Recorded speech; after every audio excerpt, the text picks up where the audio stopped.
అమ్మ ఏం చేసినా ఓకే అంటది. అంటే అది మంచో చెడో తర్వాత సంగతి. ఇది కావాలి. ఇప్పుడు మామూలుగా నేను చదువుకోవడానికి లండన్ పోదామని హైదరాబాద్ వచ్చాను. మామూలుగా నా గురించి తెలిసిన వాళ్ళు ఎవరు కనీసం వేరే ఊరికి కూడా పంపించారు.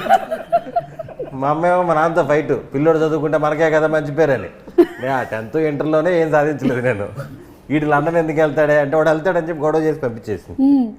అలాగే వైఫ్ ఫుల్. లండన్ వెళ్ళారా మీరు? వేరే షూటింగ్కి వెళ్ళాను. చదువుకోవడానికి వెళ్ళా. వాళ్ళు ఐఎల్స్ ఎన్ని పాస్ అవ్వాలన్నారు. మనం బయలుదేరేటప్పుడు ఎవరేం చెప్పలేదు. హైదరాబాద్ వచ్చినాక ఐఎల్స్ పాస్ అవ్వాలంటారు, పాస్పోర్ట్ ఉండాలంటారు. ఎన్ని కొంచెం పాస్పోర్ట్ కూడా లేకుండా లండన్ వెళ్ళిపోదాం అనుకున్నారా? అక్కడ ఏదో కన్సల్టెన్సీ వెళ్ళాను, మొత్తం సబ్మిట్ చేశాను. ఏంటి సార్ ఇది అని చెప్తే అతను 1 గంట సేపు డిగ్రీ ఉందా అన్నాడు. ఉందన్నాను.